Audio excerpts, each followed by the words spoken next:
So we're here in Baker McKenzie's office, and I don't know if there's anyone here from Baker McKenzie. So we'll thank those that are not here for hosting this. It's a great space. And of course, our star, Rebecca Jarvis, is wonderful to have with us. So what I wanted to do before we start with the best part of the evening is remind you that this is the Women in Business Committee. There was actually an idea of mine, even though it's being chaired wonderfully by Florence Mouchon. It's something I really believe in, and the purpose of the Women in Business Committee is really twofold. One is to, in the context of the loi Copé-Zimmermann that requires that 40% of board members be women by 2017, the idea is let's talk to our community here of American-based Francophone French women that may not have thought of it and may not have been thought of to possibly fill some of these vacancies, since, as you know, in France, a board member can only do 5 boards, 5 polling boards, and so there are not really enough women in France to fill all the positions. And we are taking a very pragmatic approach to that, and we have another event coming up in May, early May. There will be really a workshop. There'll be 4 different tables with different themes and different specialists, and the guests will be able to move from one to the other and have done the 4 round tables. It will be very practical. How do you prepare your resume? How do you do interviews? What are some of the legal issues, etc. So when we do the loi Copé-Zimmermann type events, usually it's 100% women.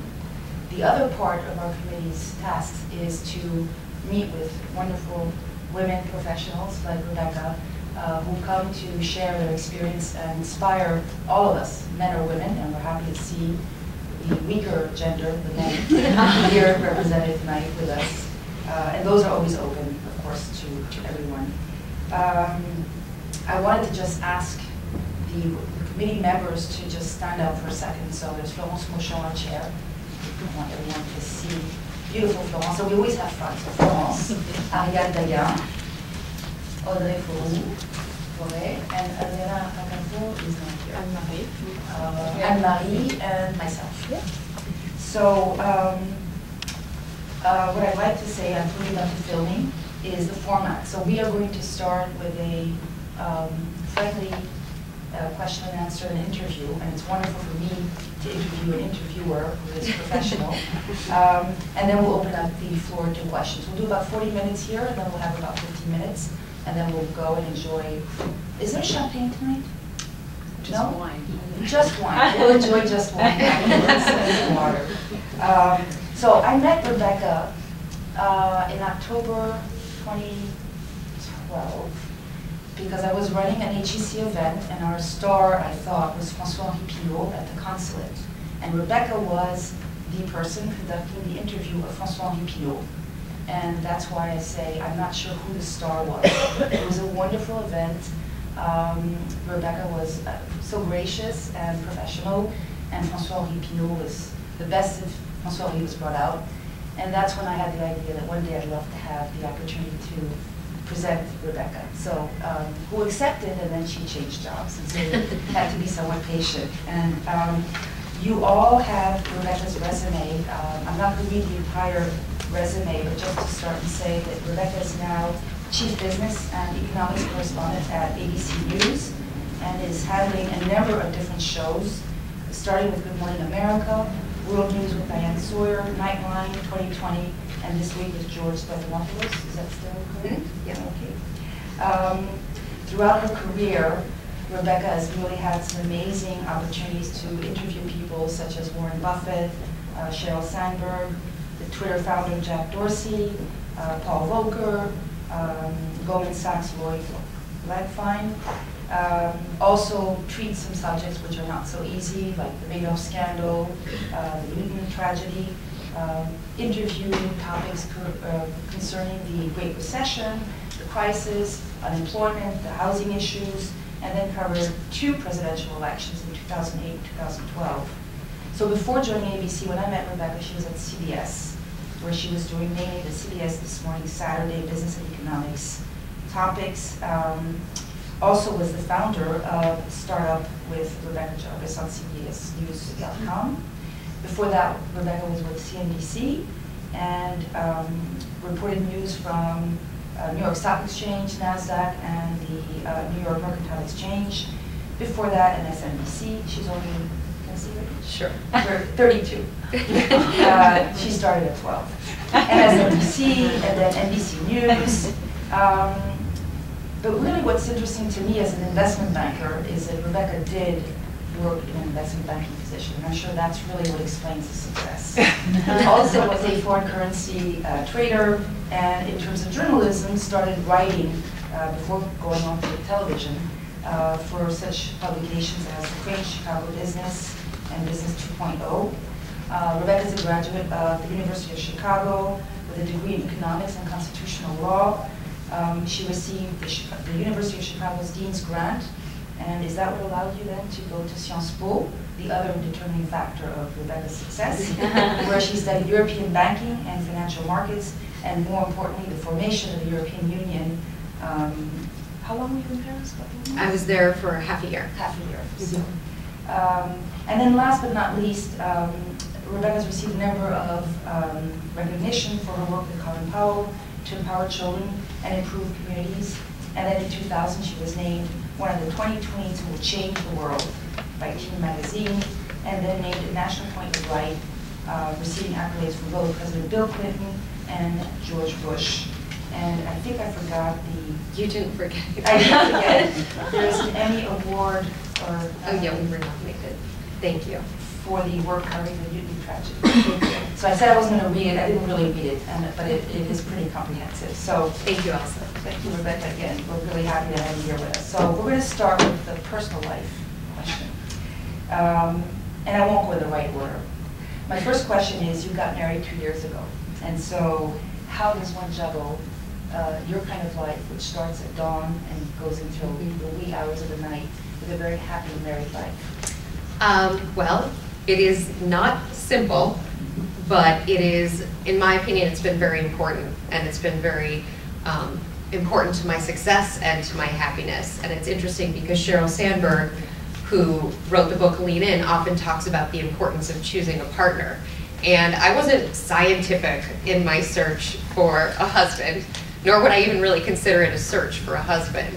But I personally got very lucky that I met the person that ended up becoming my husband, and is somebody who really does, first of all, share ambition. He's hardworking.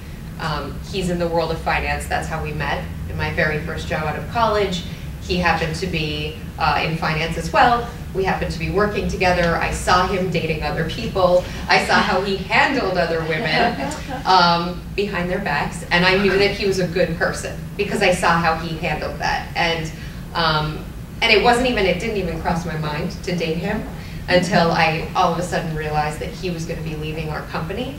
And that's when it dawned on me, if he leaves the company, when will I see him again?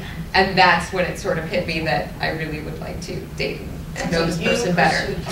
I told him first that I liked him. I was the one. And luckily, his feelings were reciprocated. But I really think at this point in my life, it's about making the time that we do have together count. It's about setting time aside for certain things, you know, going out to dinner and enjoying each other's company. But for us, I do think it's also about the fact that we do both have things independent of each other that we care about and that we respect that we care about independently. Now, I have to say, we don't have children yet.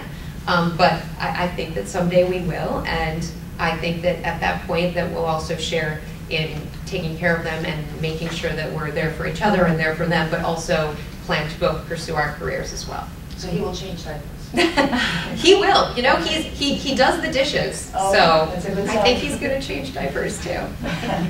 Well, that's wonderful. That's to your honor that you found a mate that was at your level. He's awesome. Wonderful. Thank you. Is he here tonight? He's not here tonight, but he would support me in being here. He does support me in being here. So let's go to the other item that is of interest to many of us here, which is you were in Paris at Sciences Po and lived the Paris life, I assume. Yes.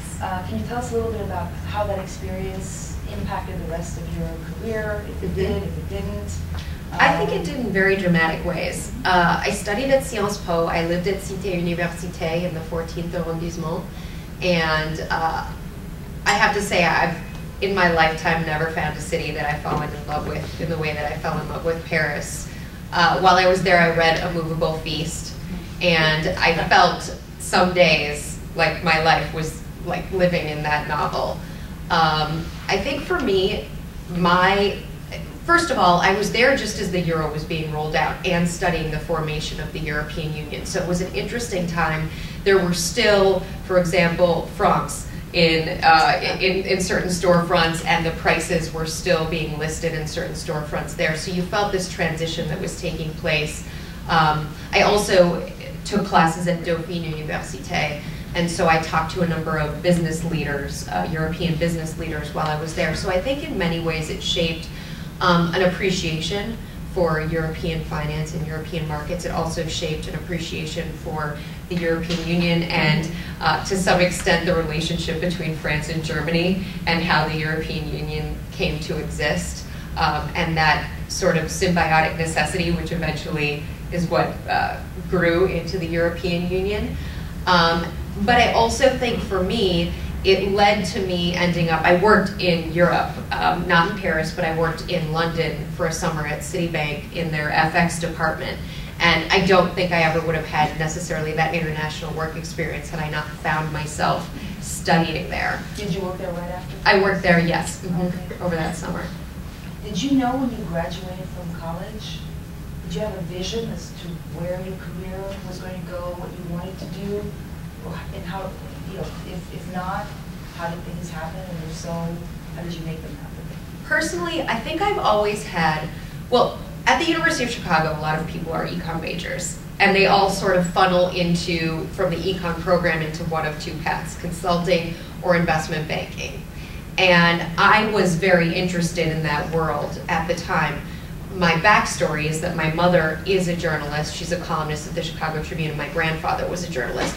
So there was journalism around me, and it was always an interest, but it wasn't, I'm going to certainly, no matter what, be a journalist. I was around this world where I saw finance, and I saw people going into finance, and I found it really interesting, so I wanted to start pursuing it. But there was never in my mind a specific, I'm going to take this exact path.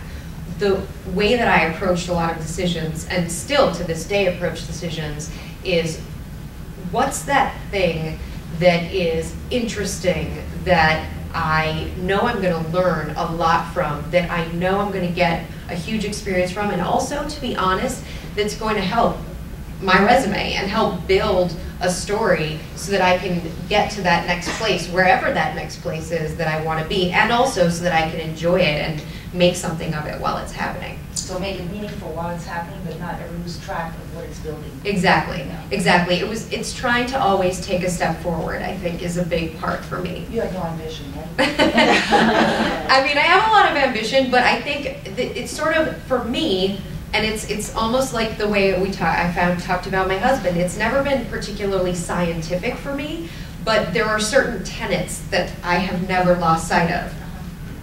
Did you ever have any mentor or mentor figure that helped you throughout your changes? I've been really lucky to have, I would say, a lot of mentors. And I think of all the different pieces of advice that my father ever gave me, it was find a mentor. And he meant that in every circumstance. Find somebody who can look out for you, find somebody who can help you, that you can bounce ideas off of, that you can ask questions of comfortably, because as anybody who's sitting in this room knows, or at least my guess is you know this because you're all successful business people, it's as important to know the answers as it is who to ask the questions of. It can be such a pitfall in business if you ask the questions of the wrong person along the way. So lots of mentors, from teachers to people that I worked with in investment banking, to now, one of the people that I work with at ABC News, who is not on-air talent, but who is a very senior person within the company, I consider to be somebody who's really looking out for me and helping me chart my course. So do you consider that you're the one that sort of goes to them and proactively seeks them out? or is it a reciprocal? Does it just happen? I think you have to, in my case, it's been a matter of feeling it out. I've never walked up to somebody and said, will you be my mentor? But that said, I think that there's people who show an interest, maybe you share similar interests with them, but who also really do appear to have your best interests at heart, and those are people Special. Yeah. So tell us what you learned perhaps at CNBC and then at CBS, and in the things that you learned, how have you applied those to your job today or jobs today, since it sounds like you're doing several things.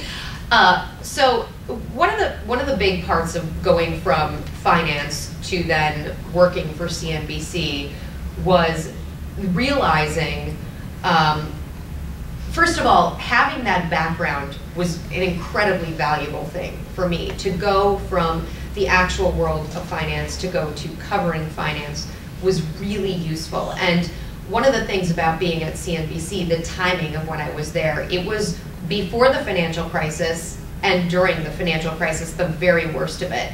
And show of hands, how many of you watch CNBC? I'm just curious. Okay, so you all know Steve Leisman.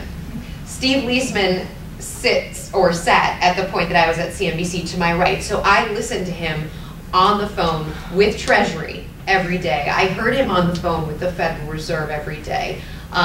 We were calling the banks constantly. We were hearing and breaking news at CNBC it just felt like every minute there was a new story. And I'll never forget the night that the Bear Stearns news came out. And we all got this email, and it had the number 2 in it, and every person thought, well, it can't be $2. There has to be a 0 missing from that email. And all these emails internally at CNBC were going around, is there a typo? What's going on? And then everybody realized there was no typo, and the world was changing. And so being at CNBC and seeing that happen and being in the place that was breaking all the stories at that time, and keep in mind, almost a lot of people in America were tuning into CNBC at that point.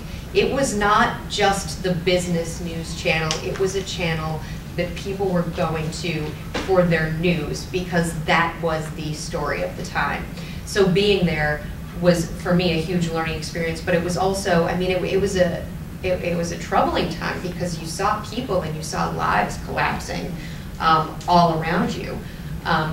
We were saying earlier, it was the best of times and it was the worst of times. It was the best of times for many journalists who were uncovering some of the biggest stories of their lives, but of course, nobody forgot that it was the worst of times for so many people's lives that were going on around us. Going to CBS, I think what was the most eye-opening thing going to CBS, and again, at CNBC, we were all being heavily recruited by the networks at that point in time because the networks were saying, this is the biggest story, how do we cover it? We need more experts. And going to CBS, what was the most surprising thing to me was all of this language, all of this jargon that we had been speaking with all day long on CNBC, and I got to CBS thinking essentially that there were a lot of things that I sort of took for granted, that I thought everybody just spoke that language, and all of a sudden it hit me that no, actually, that is not the language that most people speak, and you're going to have to really think about the stories that you're reporting on and how you share that information, because not everybody is on the same page. And I mean, I got that not everyone was on the same page, but things like IPO, we take for granted that you just know what an IPO is, or you just know what a share of Microsoft means. When you have to talk to an audience who's not familiar with that, all of a sudden you realize you really have to learn things in a different way than you knew them before.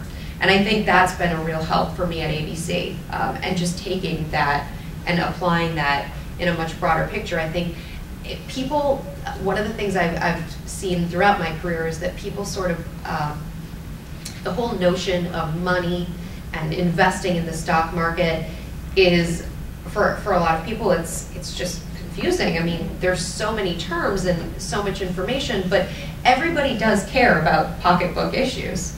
So finding that way of sharing that story, I kind of feel like is a puzzle that I enjoy doing. Did you ever find, by the way, that your youth, in the midst of CNBC with all these tragedies and these complex issues, was viewed by others, by your colleagues or others at work as an obstacle, as a positive or neutral? Or was it just not? I think that it's okay. So you listen to, let's say, a 23-year-old reporter tell you that on financial news that the finance world is coming to an end. You might kind of roll your eyes or think, like, why is this kid telling me what's happening? So I, at that point in my life, acknowledged that there was that potential on the other end. I worked my butt off to understand everything inside and out so that that kid was at least right and knew exactly what she was talking about. So that if anyone did want to poke holes in that, but I do acknowledge something, and that is experience. And you don't just get experience by reading books or by knowing everything. And I think that experience is invaluable when it comes to covering these stories. And you know, when I was there and people were covering the financial crisis, people were relating it back to 1987 and 1929. And not a lot of the people who were relating it back to 1929 weren't around in 1929. But the people who were relating it back to 1987 had lived through that. And that was valuable experience that now, when I think back in 20 years, heaven forbid another financial crisis like the one we just saw, but if it happens, I know that I will be able to think of it through the prism of my own experience and not just through a history book. So what have you learned in the way news is covered by having covered so many diverse topics, from the Madoff scandal to the financial crisis to the presidential elections? Is there something that you can share with us about how one covers it, I guess, successfully, and how does one manage the diversity of topics? I think it's changing a lot. Anybody who's in here who uses Twitter or the web or Facebook or whatever it is that you use to get your information knows that you're probably not in the way that your parents were, tuning into the news on a nightly or a daily basis. You might not even be reading physical papers anymore, so that has changed the game in itself. Speed is very important, but I do think that accuracy and that being able to cut through some of that noise, because there is just so much noise now, there's value in that, and I don't think that the industry has at this point figured out yet how to cut through that noise and how to make the stories relevant and serious and important, and do it in a way that satisfies every person. If we were doing that, then probably everyone would say they were satisfied with their news, and I'm going to guess that they probably aren't. So what would you like to do, since we've established that you're ambitious, that you're smart, that you're successful, in your new position at ABC, what is your contribution to that very topic, which is very real, of this abundance of information, of stuff, to be relevant and to draw in an audience, to be worthy, basically, of someone saying, I want to go on ABC, I want to watch. I'm honestly thinking of it all the time, and I don't think I have the answer. I don't think anyone has the answer, but I don't think that I do at this point. But I'm looking at it constantly. It's the question that outside of work, I'm still talking to my friends who are not in this industry. And by the way, I invite all of you, if you have suggestions, I sincerely, and I mean this, would love to hear what you think would make the experience improved. To me, I think it's about pursuing really smart stories, but finding different ways to do them. Because people who have been at this for a long time, and I look at my peers who have been at this for 30, 40 years, if I bring them a story, for example, Diane Sawyer, if I bring her a story that she's seen a million times before, she wants me to find a new way to tell that story.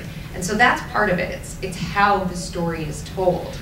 But it's also about which stories we tell. Interesting, how the story is told.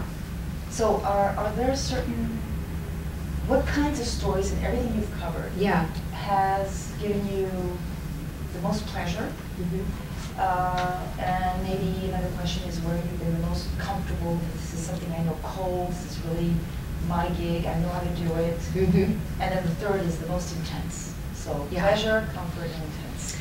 I can answer intense first. I think for me, covering Newtown was one of the most difficult coverage experiences because I had mixed feelings in that context.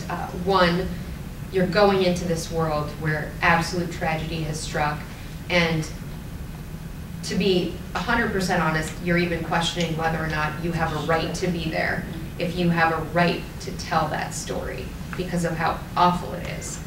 And so that was a very, very difficult story to share, and obviously like just horrendous tragedy for those people. The other trying story, I landed in Oklahoma a few years ago, and I was going there for an oil story, and when I landed there were terrible tornadoes. And so we started driving towards the oil rig and got turned around because of the tornado, and then when we got told we could go back and start driving back to the oil rig because the tornado had passed, we drove and saw all of this destruction.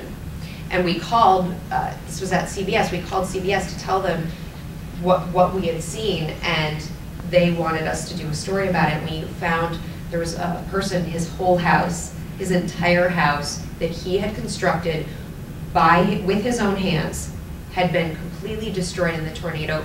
The only surviving thing was the safe room, the tornado safe room that he had installed because a family friend had said, you must install this, and he had fought them. And he hid in that room for the entire night in the safe room. And when he walked out of the safe room, literally, his entire house flattened. I mean, it was horrendous. And talking to him, you know, was really tough. And just seeing him see his life. He said he would rebuild, but that was really difficult. On a happier topic, in terms of the fun stories that I get to do, lately, with ABC, I've done some, for example, Fashion Week. We did a story with a young designer. He designed for a line called Skin Graft. He's based in LA. And this was his very first show under the tents. And so we got to see him go from the original concept of his collection to creating it, to choosing which outfits to send down the runway, to the actual runway show. His parents had flown in from, and they were so cute, had flown in from California. His mom immediately told me she was wearing a Skin Graft dress. And his name, by the way, is Johnny Coda, and she called him Jonathan. And then in the middle of the interview said, "Oh, Jonathan, I'm so sorry. It's Johnny. It's Johnny. Johnny is his cool name. Jonathan is the mom name." So there's fun stories like that I get to do. And then on the more serious stories, I've really enjoyed Warren Buffett. I went to Omaha and drove around Omaha with him in his Cadillac, and he pointed out his favorite places, including his favorite McDonald's. Sheryl Sandberg, I started talking to Sheryl Sandberg before Lean In, and she at the time had been making a big push for women to get more involved in science, technology, engineering, and math jobs. And she had this conference in Portland with young women. And so that's where we first met, and it was just really interesting to chat with her for the very first time, and I've kept up with her and interviewed her over the years after that. And then, actually, I thought my interview with Paul Volcker was really interesting. I personally think that the Federal Reserve plays a major role in our economy, and so talking to Paul Volcker, who has seen the world that we're living in, he's seen some version of that in the past, and talking to him about when to take the punch bowl away, and that usually you have to take the punch bowl away when the party is just getting started, and that's the hardest time to do it. Very interesting. You don't mention Lloyd Bonner. Oh, well, I mean, I've enjoyed interviewing with him as well. I'm not saying anything. Yeah. Before we go to some more women in business topics, yes. Just from a general perspective today, looking at the world economy and the U.S. economy, Are you an optimist? Do you believe that we should believe in positive signs, and that we should look more at those volatility and other possibly concerning issues? Let's make it first about mistakes. Yes. Well, I am, okay, so I would say I'm optimistic, but with a lot of caveats. I think what makes me optimistic is that there are some underlying signs of growth. But recently, some of the slowdown that we've seen in both the jobs numbers, a lot of the manufacturing. Right? Yes. So that is the question, right? And that is the question, and we should have some sort of answer to that come March, April, right? I do, just from talking to businesses anecdotally who have to deal with the weather. I was talking to a Christmas tree farmer yesterday. She runs a she runs a plant business in Wisconsin, and she was saying that the snow is so high they can't even get the plants out of the greenhouses because there's snow all around the greenhouses, so they can't ship anything, and therefore her business is losing money. So that's a clear example of the snow does have an impact. But of course, I have seen companies many times overstate, I think, the significance of weather. Every time a retailer has an issue, it seems like they blame the weather. And I think that to some extent that's the case, but not always. So that said, there are some underlying trends that are positive. The stock market is at all-time highs. How many people does that actually ultimately benefit? Corporate America, I hope, will start investing in CapEx. And in some things that will help the consumer, ultimately jobs will help the consumer. But I'm also apprehensive about overall what the Fed's program will be, the ECB pursuing a similar program, and essentially you have a lot of banks now pursuing similar programs. What is the end game there? What happens to fiat currencies? I think those are big questions, and I don't think that we've seen exactly what the answer is. Plus, I just covered the Facebook WhatsApp story. When there's technology companies buying other technology companies for $19 billion and they're still not exactly sure how they're going to make money with them, that's a little scary. And that is not sustainable. And it's very interesting because you think about the fact that Facebook bought WhatsApp, which was a company started by two people who were rejected by Facebook for jobs.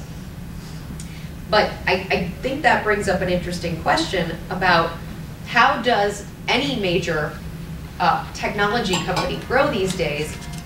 Not because these two guys couldn't have worked for them and come up with the same technology. Facebook came up with a similar technology, but it didn't work for them. It didn't pick up the kind of traction.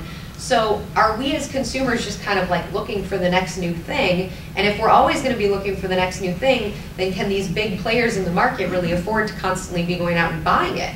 At that price. At that price. Right. Exactly. Is this a new bubble? Exactly. Yeah.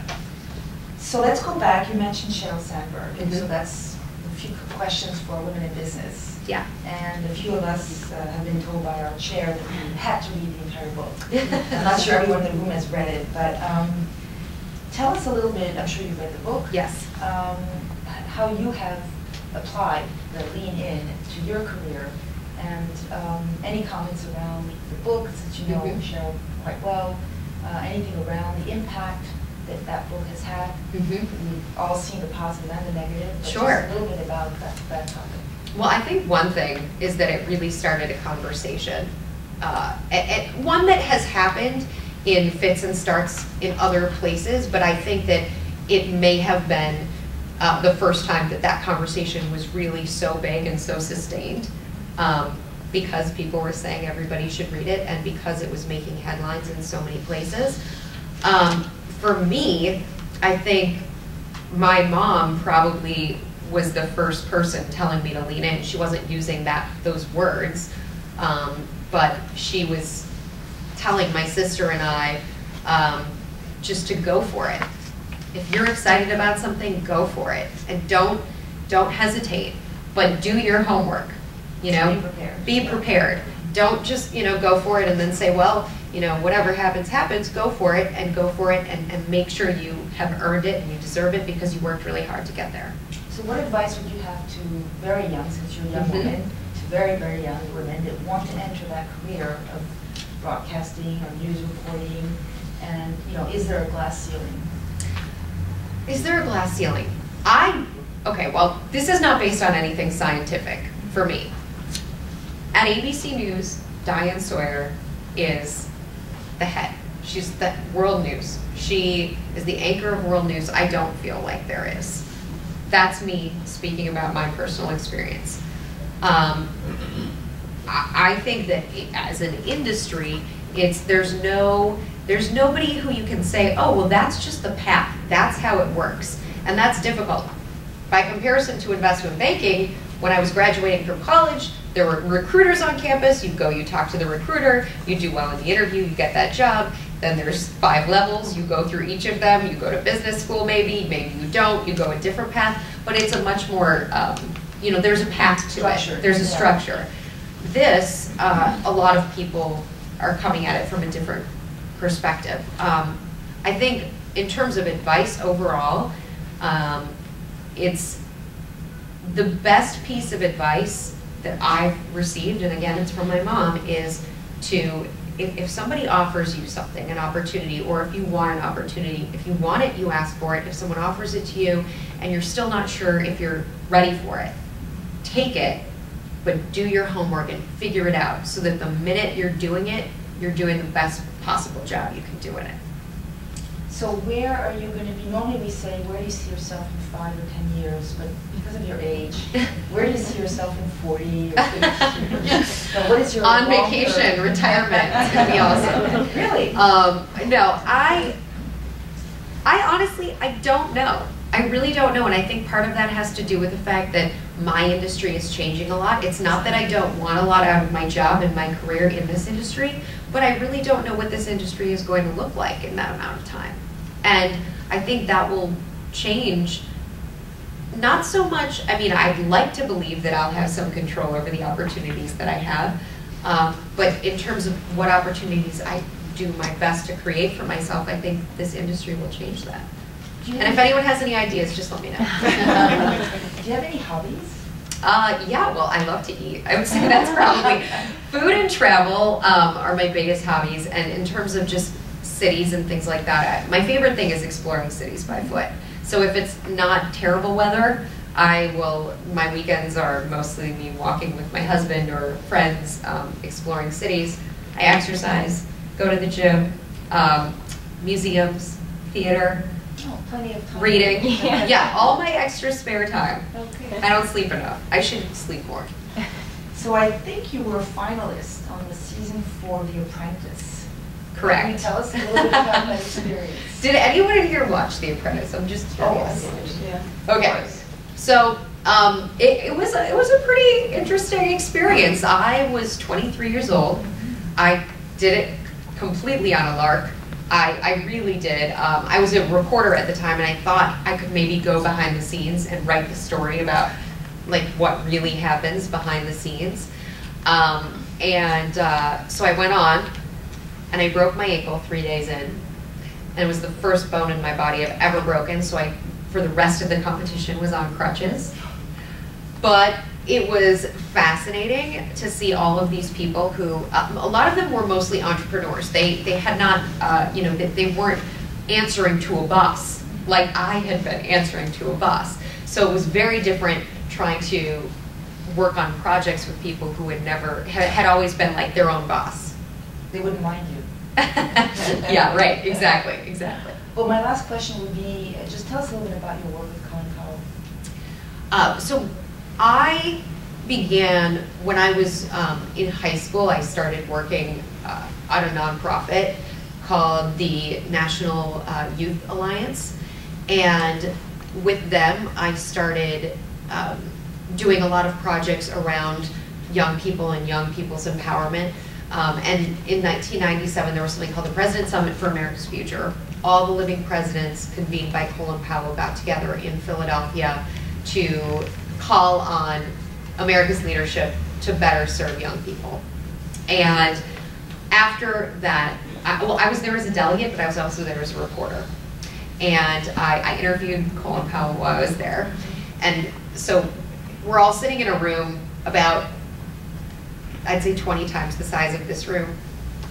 And I saw Colin Powell sitting in the room, and because I was there as a reporter, I thought, well, I should interview Colin Powell. This would be the biggest get of all time.